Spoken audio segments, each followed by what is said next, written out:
Kenapa kemarin ada longsor? Eh, bisa jadi itu karena qadarullah, takdir Allah, dan juga bisa jadi karena akibat kerusakan yang dibikin oleh manusia. Nah, apakah takdir langsung atau ada kausalitas? Bisa jadi ada kausalitas. Bisa jadi ada kausalitas. Sebab akibat dari longsor dikarenakan apa? Banyak faktor yang bisa mempengaruhi, misalnya salah satunya itu bisa faktor manusia itu sendiri. Faktor manusia itu sendiri. Ya. Sehingga ikatan material tanah tidak saling mengikat. Kenapa tidak saling mengikat? Karena misalnya yang tadinya ada pohon yang ditanam, tapi manusia menebangnya.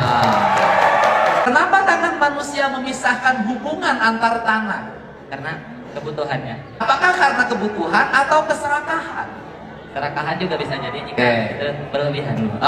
Keserakahan lahir dari apa? Dari hati, dari keinginan. Kenapa lahir serakah? Karena manusia tidak pernah merasa cukup. Keren.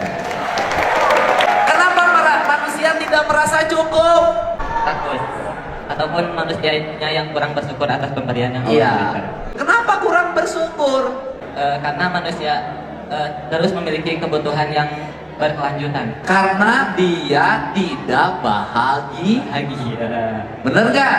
Benar. Kenapa dia tidak bahagia? Karena dia jauh dari pusat kebahagiaan. Jadi orang yang illegal logging, illegal mining, yang nambang berlebihan, yang nebang pohon berlebihan, yang merusak alam berlebihan, orang itu sesungguhnya orang yang jauh dan tidak mengenal Allah. Setuju nggak? Setuju. Nih, kamu jawabnya pinter banget sih. Sistematikanya kelas berapa sekolahnya? Saya masih kelas 10. Kelas 10. Bayaran nggak sekolahnya? Tidak. Saya alhamdulillah dapat beasiswa di AS. Suka dibekelin nggak sama mamahnya dari rumah? Suka. Kali. Kamu camp kan? Iya. Sebulan berapa? Sebulan itu bisa yang cukup 100.000. 100.000? Iya. Bekal sebulan? Iya. Cukup? Keren banget ya. Irit dong. Iya. Soalnya kan saya tinggal di boarding school. Jadi beasiswa juga, tempat tinggal sudah ada, maka disediain dari sana, jadi tidak banyak pengeluaran. Punya tabungan nggak? Insya Allah punya. Punya rekening? Tidak, belum punya nomor. Nabungnya di mana? Di celengan. Di celengan. Iya. Ada berapa isi celengan? Tidak.